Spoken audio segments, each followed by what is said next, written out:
takut, saya punya jiwa yang skeptis, ragu. Tapi jadikan keraguan Anda setiap ingin melakukan sesuatu, jadi ragu melakukan maksiat, ragu melakukan korupsi.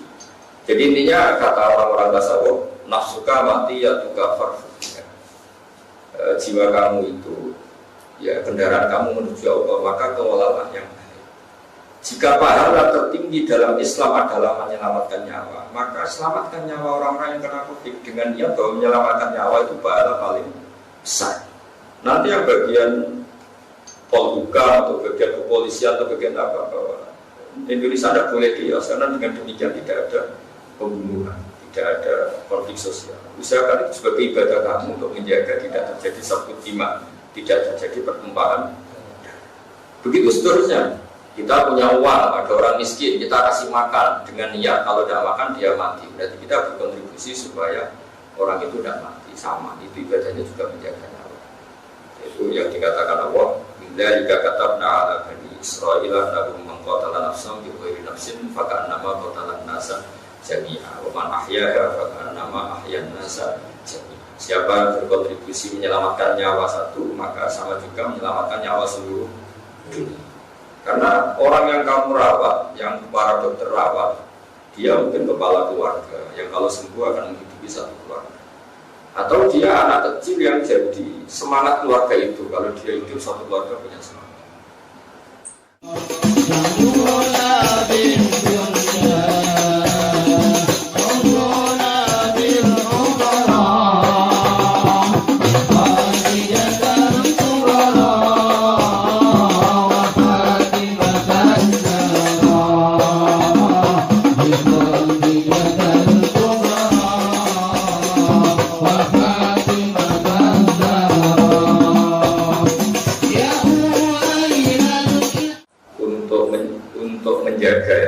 Menjaga dari semua bahaya itu. Kalau kita bicara misalnya tanyakan ahli geologi, mungkin mereka tahu ini gerakan tanah sudah begini karena nanti yang ahli laut ingin tahu ini abrasi setiap menit terjadi begini setiap tahun. Mungkin yang ahli meteorologi begitu ini alam sudah gini, mungkin yang ahli apa, dan semuanya yang di sekeliling kita ini alam ini sebenarnya mengarah ke kehancuran, bukan menuju yang lebih baik. Sehingga orang-orang sufi dulu kalau hujan itu kamu udah bisa nata dunia. Allah bikin dunia itu renanya mau dihancurkan itu istilah. Jadi desain dunia itu dihancurkan. Artinya, buat kamu tata kayak apa, arahnya dunia ini menuju kiamat, bukan menuju yang lain. Sehingga orang-orang sufi dulu itu rileks karena tadi. Tapi barokahnya iman seperti itu bukan menjadi dablek, tapi begitu tergantung kepada Allah. Coba kalau Mars itu jatuh, planet Mars, kayak apa kita bisa? Sehingga Allah sering ingatkan, Inna huwa yumsikus samawati wal arda an tazula wal in zalata amsakahuma min ahadin min ba'di. Dia udah jatuh itu ya jasanya Allah. Bumi tidak gempa ya jasanya Allah, tidak likuifaksi. Padahal semua potensi itu ada. Bumi itu di bawah bumi ini ada magma, ada minyak, ada apa saja. Kemudian sistemnya, ekologinya sudah dirusak. Jadi kalau kamu takut COVID karena itu menjadikan kematian masif, itu lebih cepat gempa, lebih cepat tsunami. Juga tsunami sekian detik sudah 100.000 orang kemarin yang di Aceh. Nah, maksud saya dengan mengingatkan seperti ini bahwa dengan segala pandemi yang ada di dunia, dengan segala resiko yang ada di dunia, sebenarnya yang kita alami sekarang sudah luar biasa. Karena kalau Allah menghendaki, gampang saja menghancurkan alam ini. Termasuk tadi dimulai dari menghilangkan air. Kul ara'aytum min asfaha ma'akum khoron kama yaktikum bima'am. Ini mungkin nasihat umum, tapi bagus untuk didengarkan supaya semua orang itu tidak ujub. Jangan karena kita tangani COVID terus kita ujub seakan-akan kita paling berjasa menjaga kehidupan. Nanti yang bagian tangani keamanan, kestabilan sosial seakan-akan kita paling berjasa. Apa artinya sosial stabil? Sistem sosial baik, politik baik, tapi orang berpenyakitan juga mati. Dan juga sebaliknya, apa artinya badan sehat, tapi keadaan politik tidak baik, juga orang mati mungkin karena saling membunuh dan macam-macam. Apa artinya kesehatan baik, politik baik, tapi tauhid kita salah, sholat kita salah, terus kita berakhir masuk neraka. Terus kerennya apa? Makanya saya pernah ada seorang dokter bilang, Gus tak kasih dokter honoris causa. Guyon saya itu hanya satu. Saya tuh takut masuk neraka, masa dokter masuk neraka kan gak keren kan. Jadi artinya gini, kalau sudah berani jadi orang keren harus punya komitmen jangan masuk neraka. Malu kita sudah profesor, mubalagh, ustaz ternyata masuk neraka.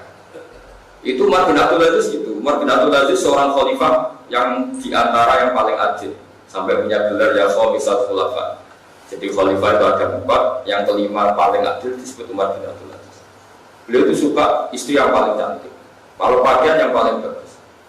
Dia orangnya ambisius, kalau gelar ya sampai profesor, ya. Kalau sekolah ya sampai kumlot. Pokoknya dia cari yang terbaik.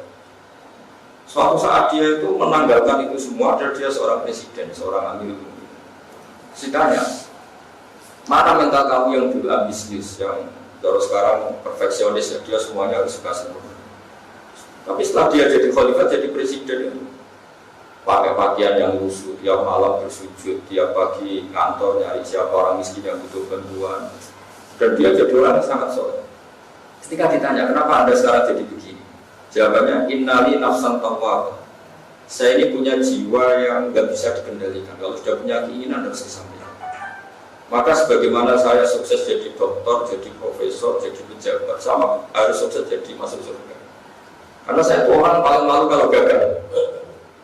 Jadi kalau Anda sudah berani jadi dokter atau jadi kiai atau jadi mubalagh, harus berani juga menjadi ahli surga. Dengan kengototan yang sama saat kita ingin jadi dokter, jadi spesialis, jadi apa. Jadi dalam ilmu tasawuf disebut nafsuka mati ya tukafar fubiya. Mental yang ada di diri kamu itu kendaraan kamu untuk menuju apa? Enggak apa-apa kamu ambisius, tapi juga harus ambisius untuk masuk surga. Jangan ambisius ingin jadi dokter, jadi profesor, jadi cetok, tapi ketika ibadah lembek sebenarnya. Siapa kamu punya mental tawadhu, saya punya jiwa yang skeptis, ragu. Tapi jadikan keraguan Anda setiap ingin melakukan sesuatu, jadi ragu melakukan maksiat, ragu melakukan korupsi. Jadi intinya kata orang-orang tasawuf, nafsuka mati ya tukafar. Jiwa kamu itu, ya kendaraan kamu menuju Allah, maka kelolalah yang baik. Jika pahala tertinggi dalam Islam adalah menyelamatkan nyawa, maka selamatkan nyawa orang-orang yang kena COVID dengan niat bahwa menyelamatkan nyawa itu pahala paling besar. Nanti yang bagian polhukam atau bagian kepolisian atau bagian apa, bahwa Indonesia tidak boleh kios karena dengan demikian tidak ada pembunuhan, tidak ada konflik sosial. Usahakan itu sebagai ibadah kamu untuk menjaga tidak terjadi sabut jima, tidak terjadi pertumpahan. Begitu seterusnya. Kita punya uang, ada orang miskin, kita kasih makan dengan niat kalau tidak makan dia mati. Berarti kita berkontribusi supaya orang itu tidak mati. Sama, itu ibadahnya juga menjaga nyawa. Itu yang dikatakan Allah. Bila jika katabna ala bani Israil nahum mengqatala nafsan bi ghairi nafsin faka'annama qatala an-nasa jami'a wa man ahyaha faka'annama ahyan nasa jami'a. Siapa yang berkontribusi menyelamatkan nyawa satu, maka sama juga menyelamatkan nyawa seluruh dunia.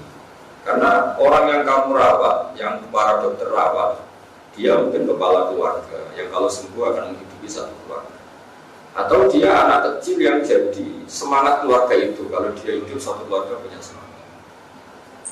Kenapa butuh kiai? Padahal kiai itu tidak nangani medis, karena dia ini yang menjaga ritme tauhid, ritme bahwa irama kita hubungan dengan Allah jangan sampai ketika diuji terus muamalahnya dengan Allah. Ketika diuji hubungannya dengan Allah, karena kita harus tetap menjaga tauhid bahwa kita dari tidak ada kemudian ada, dan arahnya pasti menuju tidak ada lagi. Kalau dengan kondisi kita hanya musakhkhar, kita ada ya ada karena kehendak kita sakit ya ada kehendak kita mati ya kehendak kita. Jadi kita tahu bahwa hidup ini masya Allah karena malamnya salamnya hidup itu terserah Allah bukan terserah kita. Barokahnya ngerti itu, kemudian kita tawakal, kita sungkem ning pangeran, kita sujud, kita baik. Jadi apapun itu saya mohon semohon-mohonnya bahwa jadikan apa yang Anda tekuni, misalnya profesi, jadi dokter, bahwa menyelamatkan nyawa manusia itu ibadah. Sehingga di sini disebutkan harus dikawal oleh hukum fikih, ada kisos supaya orang tidak mudah bunuh karena hukumannya berat. Orang yang mampu harus memberi makan yang miskin juga demi menjaganya. Kestabilan harus kita jaga supaya orang bisa bekerja, bisa makan dan seterusnya. Terus ahli medis, ahli gizi membuat list ini makanan yang manfaat, ini yang makanan yang madharat, juga demi menjaga nyawa manusia. Dan begitu seterusnya. Sehingga barokahnya ngaji seperti ini kita akan tambah dekat pada Allah Subhanahu wa Ta'ala. Ini saya baca teks supaya jadi inspirasi untuk semua yang nangani COVID atau nangani penyakit lain atau nangani problem sosial yang lain. Karena sama, kita ingin menyembuhkan orang sakit juga demi menjaga. Sama, kita ingin menjaga stabilitas Indonesia juga supaya tidak ada chaos, tidak ada perang yang menghilangkan nyawa. Di sini di kitab saya di halaman 380 juz 4 kitab Ihya Ulumuddin. Nah, di sini diantaranya dijelaskan wadah tarabatul ulama.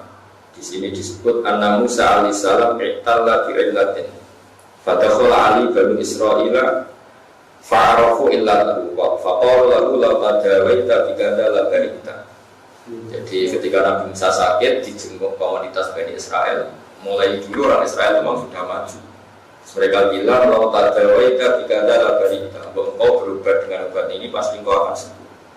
Faqala la atadawa hatta yu'afiyani wa min ghairi dawain. Saya tidak akan berobat sehingga Allah menyembuhkan saya tanpa harus berobat, karena Allah ala kulli syai'in qadir, Allah mampu melakukan apa saja. Faqala illahu. Kemudian penyakit itu tambah menjalar, tambah sakit.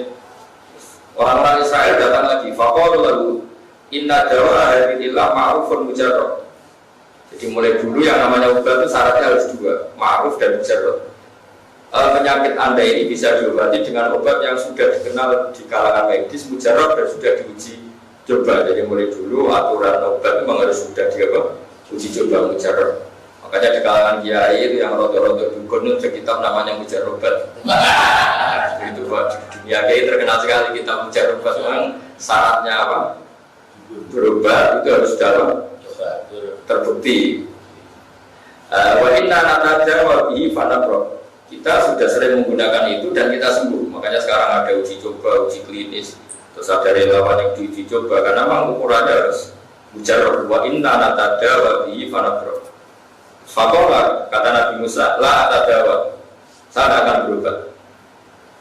Terus di sini dijelaskan fa'auhawu ta'ala ilaihi, karena Nabi Musa seorang nabi diberi wahyu. Wa izzati wa jalali la abrotuka hatta tatadawa bima dakaru laka. Jadi ini Nabi juga harus kadang medis.